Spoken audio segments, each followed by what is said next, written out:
जो नाम जप करता है, भगवत आश्रित है, भगवत मार्ग का पथिक, सबसे पहले उसमें एक क्षमता जागृत होती है। क्या? ये द्वंद्व है, शत्रु और मित्र में समान भाव, मान और अपमान में समान भाव, लाभ और हानि में समान भाव, सुख और दुख में समान भाव, निंदा और स्तुति में समान भाव। तो बोले द्वंद्व रहित, द्वंद्व विमुक्ता। ये पहली साधक की वृत्ति जागृत होती है। ध्यान रखना, अगर आपकी साधना परिपक्व अवस्था की तरफ जा रही है, आपकी साधना ठीक है, तो पहला लक्षण है तितिक्षवः, वो बहुत धैर्यवान और सहनशील होगा। सुख दुख, लाभ हानि, मान अपमान, निंदा स्तुति, इसमें वो समान भाव रखेगा। चलो हमारी स्थिति ऐसी नहीं, लेकिन हमें सुनने को मिला तो समान भाव रखने की चेष्टा तो करें। पूज्यपाद सिउड़िया बाबा जी महाराज, यदि तुमसे कोई द्वेष करता है और तुम्हें भगवत प्राप्ति करनी, तो वो जब दिखाई दे तो उसके चरणों में प्रणाम करो। अगर पास से निकले तो राधे श्याम, वो भले ना बोले, अगर तुम ऐसा किए तो उसके बैठे हृदय में जो श्री भगवान हैं वो मिल जाएंगे तुम्हारे को। अगर तुम्हारी दृष्टि दोषयुक्त हुई तो कर लो भजन, जब तक वो नहीं मिटाओगे तब तक भगवत प्राप्ति नहीं होगी। हरिवंश नाम लीन जय अजात शत्रु ते सदा, यह शुद्ध परमार्थ अध्यात्म की चर्चा है। यहां व्यवहार को भी अध्यात्म बनाया जाता है। प्रयत्न करो सहने का, मिटाने का। क्या गाली दे रहा है कोई, श्रवणेंद्रिय ने सुना, मन में जाके दाह पैदा हुई, ही नहीं, मेरे भगवान अपने समीप मुझे ऊंचाई देना चाहते हैं, प्रेम की ऊंचाई, ज्ञान की ऊंचाई, इसलिए ये कटु वचन बुलवा रहे हैं, मुझे सहन करना है। राधा राधा राधा, आगे निकल गए। जो सुख दुख, मान अपमान, लाभ हानि आदि द्वंद्वों को सह जाता है, देख लो, यहां लड़ना नहीं है, भक्ति सहना सिखाती। बोले कब तक सहेंगे? जब तक भगवान ना मिल जाए। बोले वो तो बहुत ही दुष्ट हो जाएगा, अगर हर बार सहेंगे तो अगली बार और बढ़ के आएगा। कदापि नहीं। जो अपराध भक्त कर करे राम रोष पावक सो जरई, तुम सहो आग उधर लग जाएगी। उमा क्षमा सापौते भारी, अपने कर्म जाय अपकारी। तुम अपने को बचाओ, मालिक देख रहा है, वो ऐसा हिसाब करेगा। एक नवयुवक था जिसकी देखो हंसी उड़ाता था, बहुत परेशान करता था। एक भगत जी निकले उनके छेद, तो दाढ़ी मुझ को लेकर बहुत उपहास किया। 2 रुपये निकाले, दिए, उसको लगा पीछे आ रहे थे आर्मी के। फिर उनका उपहास गिरा के 10-5 लाख तो थप्पड़ मारे ना, वो जो 2 रुपये दिए थे ना, हिसाब हो गया। अब दोबारा उस गली में नहीं खड़ा हुआ वो। राम रोष पावक सोजरी, तुम जाओ झुक के। वो आ रहा है झुकाने वाला, किसी रूप में रौंद के रख देगा उसको, क्योंकि उसका स्वभाव ऐसी जगह हाथ डालेगा जहां हाथ जल जाएगा। ये ना सोचो कि अगर हम 10 बार सह गए तो 11वीं बार वो फिर बोलेगा, बोलने लायक नहीं रहेगा। जो अपराध भक्त कर करे राम रोष पावक सोजरी, तुम्हारा कर्तव्य सहन करना और मालिक का कर्तव्य हिसाब करना। एक साधु जा रहे थे, गंगा किनारे भ्रमण कर रहे थे, तो छड़ी रखते, सोटा लंगोटा लोटा ये साधु के पास रहता है, तो सोटा लिए हुए थे और अपनी मस्ती में जा रहे थे। ऐसे पीछे धोबी कपड़ा धो धो के ऐसे सब फैलाए हुए था सूखने के लिए। उसने देखा इतनी मेहनत से तो हम धो रहे हैं, और बाबा जी रौनता चला जा रहा है, तो जिससे धोआ वो पीटने वाला डंडा वही दौड़ा लेके रुक्मिणी जी के पास भगवान बैठे, विनोद तत्काल सुदर्शन चक्र, फिर ऐसे शांत हो गए। तो रुक्मिणी जी ने कहा, प्रभु जरूर ये स्थिति किसी भक्त पर संकट आने पे होती है, रुक क्यों गए? बोले उसके पास लाठी थी, उसने हिसाब कर दिया। 2-3 डंडे बाबा जी ने मारे और 2-4 डंडे धोबी ने मारे, तो दोनों धोबी है, इसीलिए मट गए। हाँ, अगर वो सर झुका देता तो वहां द्वारिकाधीश का सुदर्शन चक्र सेकंड के कम हिस्से में उपस्थित हो जाता। सर्वव्यापी तत्व है भगवान के पार्षद, जैसे नारायण निकला और वही हरि पार्षद प्रकट हो गए। आप अगर डंडे चलाओगे ना तो हिसाब किताब आपका भारी पड़ जाएगा। अगर आपने सर झुका दिया तो वो हर समय तुम्हें देख रहा है, कोई क्षण ऐसा नहीं है, कोई जगह ऐसी नहीं जहां उसके नेत्र ना हो। हाँ, विश्व तच्चक्षुर, पूरे विश्व में उसके नेत्र विराजमान है। सहना सीखो, यदि आगे बढ़ना है तो सहना सीखो। हमारी बात मान लेना, अगर मान लोगे तो जान जाओगे कि इसका रहस्य क्या है। जो सह गया सो भगवान को प्राप्त हो गया। जितना सहोगे उतने महान बनते चले जाओगे। ये शिक्षा हमको एक शराबी ने दी थी। बैकुंठ धाम ब्रह्मावर्त बिठोर ले गया, एकांत में ठाकुर जी के श्री विग्रह को दिखाया और नीचे के संगमरमर को दिखाया और कहा देखो यही संगमरमर तिल तिल काटा गया, टूटा नहीं तो आज भगवान बन करके आरती होती है। ए बाबा जी बना टूटना नहीं, चाहे जितना कष्ट आवे। सहनशीलता, सहनशील, आशय, उदार, धीरज सहित विवेकी, विवेकवान, धैर्यवान, सहनशील महात्मा होता है, चाहे गृहस्थ हो या विरक्त हो, भगवत मार्ग का पथिक। ये नाना प्रकार की कुचेष्टाएं करने पर दुखी या व्यथित होकर कुचेष्टा नहीं कर बैठता है। द्वंद्व रहित। आगे गतमान, ये जो अभिमान और ममता सर्वनाश कर देती है, भगवत मार्ग का उपासक उस अभिमान का सर्वनाश कर देता है। नहीं, किसी भी बात का अभिमान नहीं। सच्ची कहते हैं, जिस क्षण प्रभु बुलवाना ना चाहे तो एक शब्द भी नहीं आता हृदय में। कई बार हृदय से एकदम आते शून्य, खाली। अब न कोई प्रश्न का उत्तर है, न कोई प्रश्न है, न कोई वार्ता है। वो दे रहे हैं तो हो रही है, और वो ना दे तो का बोलने की हिम्मत नहीं है। शब्द और शास्त्र ज्ञान और व्याख्या तो अलग जाने दो, वही बुलवा रहे, वही सत्य चेष्टा करा रहे। ये सतमार्ग पहाड़ पे चलना है, ये हमारे चढ़ने की योग्यता नहीं, पर वो वाचालम बना देते हैं। मूक को पंगु से पहाड़ चढ़ा देते हैं। सांप का छोटा बच्चा गरुड़ को पछाड़ दे, राम कृपा हो जाए, हाँ तो लघु ब्याल गरुड़ को खा जाए, ऐसी सामर्थ्य पैदा कर दे भगवान। सब कुछ भगवान की सामर्थ्य से सत मार्ग का होता है, सब कुछ हमारे अहंकार से असत मार्ग का होता है। अहंकार त्यागी, सत मार्ग का अनुरागी। अहंकार युक्त तो कहेगा जरूर भगवान की सामर्थ्य से हो रहा है, पर अहंकार वासनाओं का खेल खिला के पाप करेगा। तो कह रहे गतमान, ये भगवान को अधीन करने वाली आगे बात कह रहे हैं कि सुख निधान भगवान तुम्हारे अधीन क्यों नहीं हो जाएंगे यदि ऐसा करोगे। पहला, मान अपमान, दुख सुख, लाभ हानि में समान भाव। दूसरा, मान को स्वीकार मत करो। ये देहाभिमानी पुरुषों के द्वारा किया हुआ प्रणाम नमस्कार, ये देहाभिमान को पुष्ट करने वाली अविद्या की एक नई चाल है। उनके हृदय में विराजमान सच्चिदानंद भगवान को देखते हुए इसे विनोद में उड़ा दो। विनोद में, मैं जान रहा हूं प्रभु अब नहीं फंसेंगे, गुरु कृपा हो गई। आपका ये प्रणाम नमस्कार फांस नहीं सकता, नाथ आप तो हमारे स्वामी हो।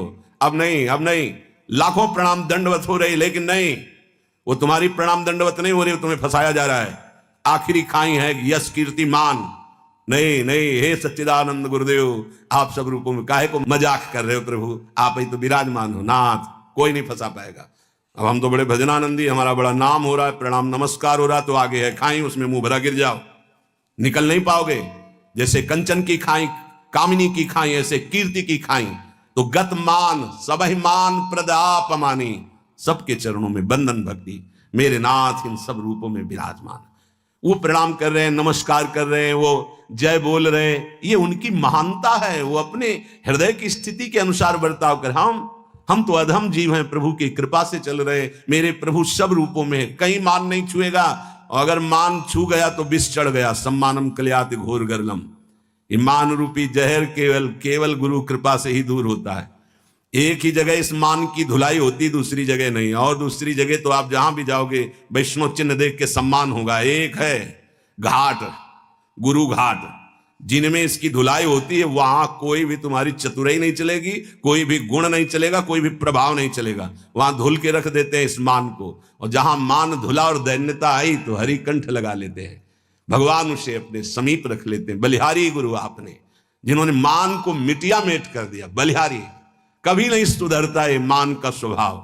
ये गुरुदेव, इसीलिए गुरुदेव के हाथ का खिलौना कोई बिरला ही बनता है। अहंकार के हाथ के खिलौने तो सब बने हुए, जैसी चाबी भरता है अहंकार, वैसे ही खेल हो रहे, लेकिन कोई गुरुदेव के हाथ का खिलौना विशेष लाडला होता है। भर दी चाबी, अब उसके हृदय में खेल चल रहा है निकुंज का। मान का त्याग करा करके दैन्यता का भाव प्रकाशित करना, ये प्रेमी महापुरुष सदगुरुदेव की कृपा से होता है। गत मान। आगे ज्ञानरथ। ज्ञान किस बात का?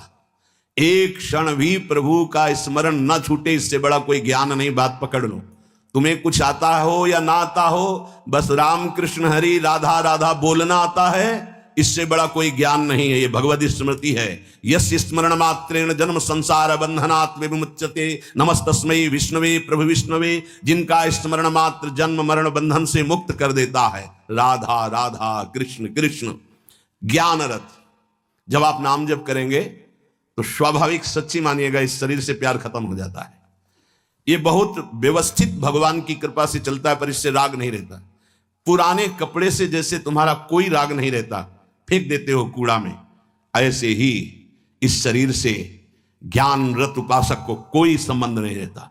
बिल्कुल समझ लेना, जैसे कबाड़ में पड़ी हुई गाड़ी से ध्यान आएगा ऐसे गया, पर आपकी रति नहीं होगी क्योंकि बेकार हो गई है।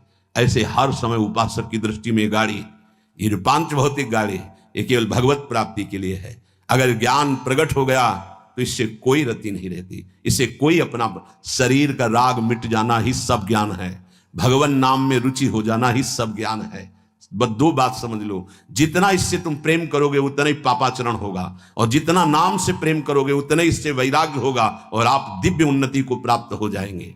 ज्ञान रथ, सच्चा ज्ञान, मैं भगवत स्वरूप हूं, ये मैं शब्द अंतःकरण से निकलता है, बस स्वरूप हूं है, मैं के साथ हूं है नहीं तो स्वरूप, बस स्वरूप, मैं स्वरूप हूं, ये अंतःकरण धर्म से निकल रहा है, और केवल है स्वरूप, ये है, वहां कोई और शब्द नहीं जुड़ता, न मैं न हूं, वो है, वही है, वो भी खत्म, केवल है। यह है पूर्णता, ज्ञान की पूर्णता, भक्ति की पूर्णता है। कौन? गोविंद, गुरुदेव, किशोरी जी है। विरत खटाई नाना कस, जैसे कुछ धातुएं होती हैं उनमें खटाई डालते तो बहुत जहरीली हो जाती है, ऐसे ही उपासक को हर भोग दिखाई देता है जहरीला। ब्रह्मादिक के भोग सब विषम लागताई, तो कहे फिर सुख क्या उसको मिलता होगा? गांव में जब गुड़ बनाया जाता है तो ऊपर का जो फेन निकलता है ना, गांव के जो गरीब लड़के होते हैं दौड़ के वो चाटते हैं, बड़ा मीठा अच्छा लगता है। कहीं उनको रबड़ी मिल जाए तो उसकी तरफ देखेंगे क्या? नहीं देखेंगे, क्योंकि अब उससे बहुत कई गुना बढ़कर के आनंददायक रबड़ी मिल गई। जैसे निर्मल विशाल मृदु जल का जलाशय मिल जाए तो छोटे छोटे गंदे गड्ढों की याद नहीं आती, ऐसे सच्चिदानंद भगवान का सुख स्फुरित होता है जब, ते गंदे विषय विष की तरह दिखाई देते। ब्रह्मादिक के भोग सब विषम लागता है। तो बोले उस उपासक के हृदय में इतना वैराग्य हो जाता है, जैसे वमन, खाने का मन नहीं होगा, विष्ठावत मलवत त्याग, मल त्याग के बाद कोई अहंकार नहीं होता, अर्थात वो त्यागी भी है और अहंकार का त्यागी है। जैसे इसमें कहा विरत खटाई नाना कस, जैसे कांस आदि जो पात्र हैं इनमें खटाई पड़ जाए तो बहुत जहरीली हो जाती है। बोले ऐसे ही ये सारे विषय उसे जहरवत दिखाई देते हैं। इसीलिए जो विषय प्रिय लग रहे हैं उनसे पिंड छुटाना हो तो भगवान को अर्पित करके भोग लगा के पाओ। गंदे विषय भगवान को भोग लगाए नहीं जाते। अगर कोई भी प्रिय पदार्थ है आपका कि ये तो हमें बहुत पसंद है, तो उससे पहले 20 मिनट प्रभु को भोग लगाओ और थोड़ा प्रसाद लेके बांट दो। कोई और ना हो तो पशु पक्षियों को बांट दो, राग खत्म हो जाएगा, पक्का राग खत्म हो जाएगा। ये गुरुजनों के अनुभव की बात है। कुछ ऐसे पदार्थ होते हैं, पूज्य राधा बाबा भाई जी से कहा कि सब ठीक है आपकी कृपा से, पर मिठाई देखते ही प्रीता बढ़ जाती, तो क्या अभी हमारा राग है मिठाई में? भाई जी हर समय बाबा की मनोवृत्तियों को देखने वाले महापुरुष, तो उनका नहीं, तुम्हारी स्थिति में मिठाई का राग नहीं है, ये स्वभाववश शरीर की आवश्यकतावश पूर्व अभ्यास रहा है। तो ऐसा हो जाता है कि जिससे सब पदार्थ रखा है, जो प्रिय है उसे उठा लिया और पाने लगे, उसका कोई राग नहीं है, स्वभाववश तुम्हारे शरीर को आवश्यकता है तो स्वभाव बन चुका है, पर राग नहीं है। पर अपने लोगों की स्थिति नहीं है, अपने लोगों का राग है। हमें जो राग है सच्ची मानो गुरुजनों की आज्ञा पे चले तो नष्ट हो जाएगा। जो प्रिय से प्रिय वस्तु लगे 20 मिनट भोग लगाना, दिखाना नहीं केवल, क्योंकि होगा ना कि गरम गरम पकौड़ा और चटनी और सब दिखा लो श्री जी को पालो, नहीं, रसेंद्री को नहीं, श्री जी को पवाओ और इसके बाद एक पकौड़ा चटनी आप लो, बका दूसरे को दे दो, आप अपना पेट भरो रोटी से। आप देखो ना आपकी रसेंद्री बस में, रसेंद्री बस में हुई हर इंद्री बस में हो जाएगी। यहां कह रहे विरत खटाई नाना कस, ये नाना प्रकार के भोग भोगते समय बहुत व्यतीत हो गया। उस उपासक को ये विश्वत नजर आते हैं जिसको भगवत प्राप्ति की चाह होती। तो बोले सुख निधान सुजान कौशलपति वै प्रसन्न कहू क्यों न होई बस। यदि ऐसे चलोगे तो भगवान बिना बुलाए आपके पास आ जाएंगे। कैसे? द्वंद्व रहे, मान अपमान निंदा स्तुति समान भाव से सह जाओ। गतमान, कोई सम्मान करे स्वीकार मत करो, उसके भोक्ता मत बनो। ज्ञानरत, ये शरीर नष्ट हो जाएगा, तुम अविनाशी हो। विषय विरत खटाई नाना कर, जितने भोग हैं इनमें कोई सुख नहीं है। और फिर जैसे देह गे से प्यार करते ऐसे प्रभु से प्यार करने लगे। तो कह रहे प्रभु अपने आप आपके अधीन हो जाएंगे। सर्वभूत हित निर्व्यलीक चित, भगति प्रेम दृढ़ नेम एक रस। तुलसीदास यह होई तबहि जब, द्रवै ईश जेहि हतो शीस दस। भगवान जिसको अपना बनाना चाहते हैं तो उसके हृदय में एक बात प्रकट होने लगती है, कैसे सबको सुख पहुंचाऊं। सर्वभूत हित, ये बात, ये लक्षण है भक्त का। हमारे अंदर भक्ति आई, इसका लक्षण किसी को भी दुखी देख के मन कैसे इसको सुख पहुंचाऊं। भले हम कुछ नहीं कर पा रहे, लेकिन सर्वभूत हिते रताहा हमारे हृदय में आ गया, कैसे इसको सुख पहुंचाऊं। गोस्वामी जी ने संत हृदय की महिमा का वर्णन करना प्रारंभ किया तो लगा जैसे मक्खन कोमल होता है, ऐसे संतों का हृदय कोमल होता है। तो लिखा संत हृदय नवनीत समाना, पर विचार किया है तो दोष हो गया। मक्खन तभी पिघलता है जब उसमें स्वयं ताप लगे, फिर तो संत की हृदय की बात गलत हो गई। अगर स्वयं के दुख में हृदय द्रवित होता है तो सबका होता है। ये मक्खन का उदाहरण तो ठीक नहीं बैठा। तो आगे तुरंत लिखा, कहा कविन पर कहीं न जाना, निज परिताप द्रवई नवनीता। पर दुख द्रवहि सो संत पुनीता। संतों का हृदय मक्खन जैसा होता है, कवियों ने कहा पर ठीक नहीं बैठा, क्योंकि मक्खन को स्वयं जब ताप लगता है तब पिघलता है, लेकिन संत तो दूसरे के दुख को देख करके द्रवित हो जाते हैं। सर्वभूत हित, जो समस्त भूतों का मंगल सोचता है, तो आनंद घन चतुर शिरोमणि भगवान उस पर प्रसन्न हो जाते हैं। उसके हृदय में निर्विकारता प्रकाशित हो जाती है, उसका चित्त एक रस सच्चिदानंद सुख में निमग्न हो जाता है। तुलसीदास जी कहते हैं ये सौभाग्य उसी को मिलता है, 10 शीश का हनन करने वाले भगवान जिस समय जिस जीव पर कृपालु होते हैं तो सत्संग मिलता है, और सत्संग से ये सब प्राप्त हो जाता है। अगर हमें नाम ऐसा प्रिय लगने लगे तो सब लक्षण आ जाएंगे। भगवान से भी बढ़कर के भगवान का नाम, ये शाम के कल बहुत इसका चिंतन होता रहा, बार बार हृदय आह्लादित होता था कि गजब की निष्ठा, नाम की गजब की निष्ठा। ध्यान पूर्वक सुनिए, हर शिकायत खत्म हो जाएगी। प्रिय राम नाम ते जाहि न रामो, बड़ा सुख मिलता है। जैसे शब्द है ना, उनमें डुबकी लगाओ, एकदम निहाल कर देते। प्रिय राम नाम ते जाहि न रामो, ताको भलो कठिन कलिकाल हूं, आदि मध्य परिणामो। प्रिय राम नाम ते जाहि न रामो। ये बैठा लीजिए, ये जीवन की सार बात। पद तो गोस्वामी जी का कई बार, लेकिन इससे पहले महामहिम पूज्य श्री भाई जी हनुमान प्रसाद पोद्दार जी के द्वारा ये बात मिली थी। जीवन में पहली बार ये बात पूज्य भाई जी के द्वारा मिली थी कि अगर तुम्हारे सामने भगवान आ जाएं, उनके दर्शन कर रहे हो, नाम छूट गया, तो हमें नहीं चाहिए ऐसे भगवान जिससे हमारा भगवान का नाम छूट जाए। ये भाई जी की बात। फिर पद मिला बहुत काल के बाद, ये कल पुनः इसका कृपा करके गोस्वामी जी ने दर्शन कराया और चिंतन कराया। बेपरवाह, अद्भुत मस्ती है इस बात में। जिसे भगवान नाम इतना प्यारा लग गया है कि यदि स्वयं भगवान कहें कि अब मैं तुम्हें मिल गया, मेरे लिए तो भजन कर रहे थे, अब आज से नाम जपना छोड़ दो, तो वो स्वीकार नहीं करेगा। उपासक कहेगा नाम नहीं छोड़ सकता महाराज, आप आओ या ना आओ, आप जाओ या रहो, आपकी मर्जी की बात। नाम से प्रिय बढ़कर आप नहीं हो हमें। ये बात बहुत बड़ी बात। जब भगवान की बात आ गई तो ये भोगों की बात क्या रह जाएगी भाई। ये पद प्रतिष्ठा रुपया पैसा, अभी नाम का स्वाद ही नहीं चखा।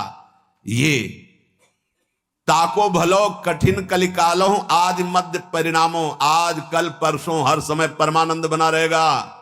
एक कलयुग कुछ नहीं बिगाड़ सकता।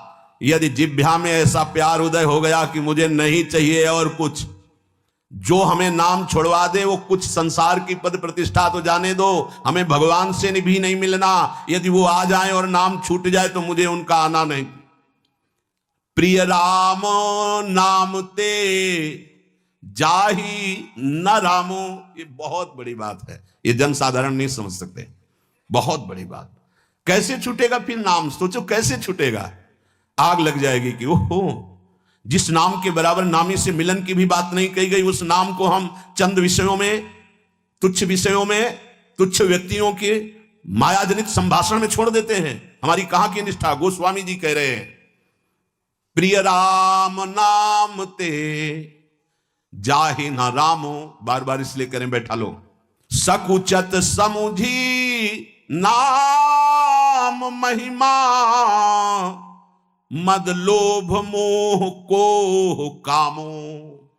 राम नाम जप निरत सुजन पर, करत छाह घोर घामो।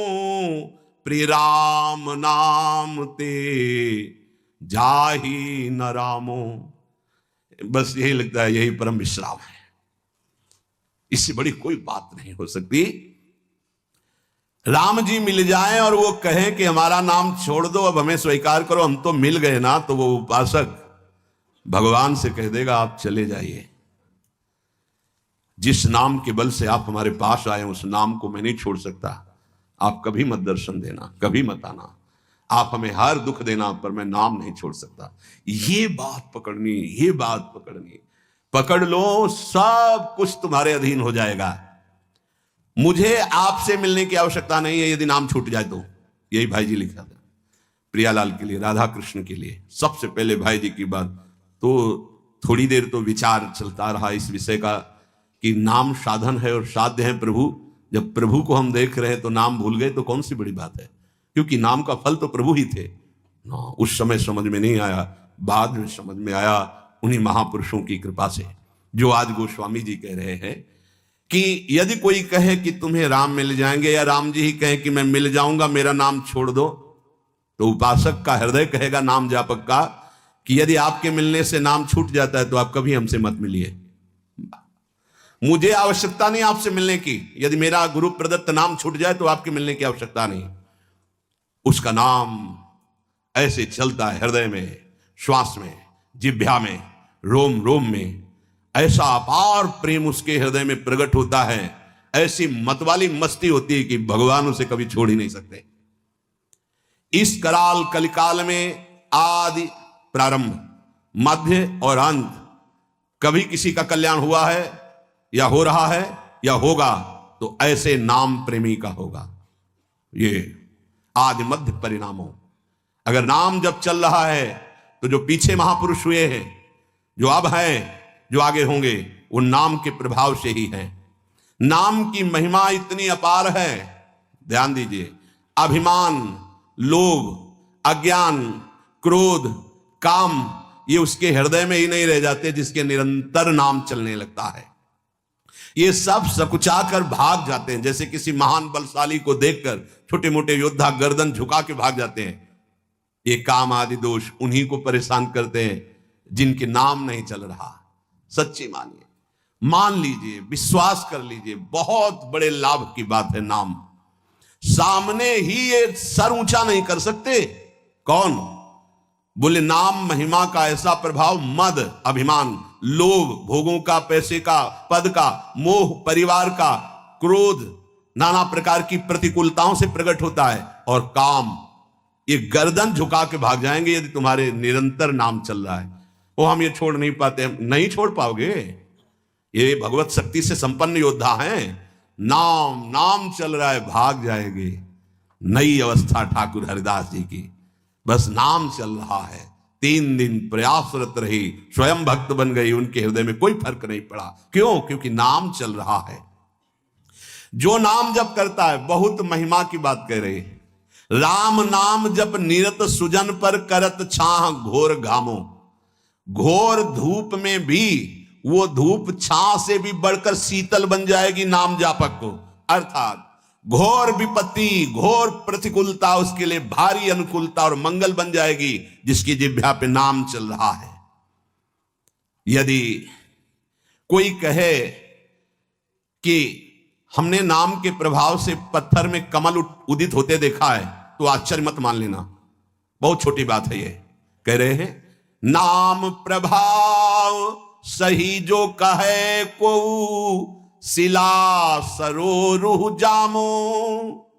जो सुन सुमिरी भाग भाजन भई सुकृत शील भील भामो। यदि कोई तुम्हें ऐसा कह दे कि हमने देखा है पत्थर में कमल खिल गया, असंभव, तो तुम मान लेना कि वो नाम जापक ऐसा हो सकता है। नाम जापक कुछ भी कर सकता है, क्योंकि नाम में कर तुम अकर तुम अन्यथा सब सामर्थ्य विराजमान। जो बिल्कुल नहीं हो सकता वो भी हो सकता है, अन्यथा कर तुम। जैसे जहां सुई का धागा जाना छेद में बहुत कठिन होता है सुई के, वहां से अनंत ब्रह्मांड भगवान पार कर सकते हैं, और उन भगवान को अधीन करने वाला नाम है, सब ठीक हो जाएगा। सब कुछ हो सकता है। नाम की महिमा समझ करके ये तुम्हारे काम क्रोध लोभ मोह मद मत्सर ये सकुचा कर भाग जाएंगे, सामने नहीं आएंगे। भारी से भारी प्रतिकूलता दुख तुम्हारे लिए आनंद प्रदान करने वाली बन जाएगी यदि आप नाम जप कर रहे हो। महान दुख सुख बनकर तुम्हारे को कभी छोड़ेंगे ही नहीं। यदि कोई कहे कि नाम के प्रभाव से पत्थर में कमल उत्पन्न हो गया, तो उसे झूठा मत समझना, क्योंकि संभव को असंभव और असंभव को संभव करने की सामर्थ्य नाम में विराजमान है। जिस नाम का स्मरण करके भीलनी जगत बंधनी सबरी जी हो गई और भगवान उनके जूठे बेर खाए, तुम्हें विश्वास नहीं है उस नाम पर? परम भाग्यवती पुण्यमयी ब्रह्म ऋषियों से भी पूजनीय माता सबरी हो गई। और ऐसे जो सीधा राम राम नहीं बोल पा रहे थे, मरा मरा मरा मा, वो भगवान के अवतार के पहले भगवान की लीला लिखने की योग्यता प्राप्त कर ली। जो अपने भाव से भगवान नारायण नहीं पुकार रहा था, अपने पुत्र को पुकार रहा था, उसे परम पद प्राप्त हो गया। इसलिए उल्टा कुभाव से, किसी संबंध से, कैसे भी जिसने भगवान के नाम का उच्चारण किया उसका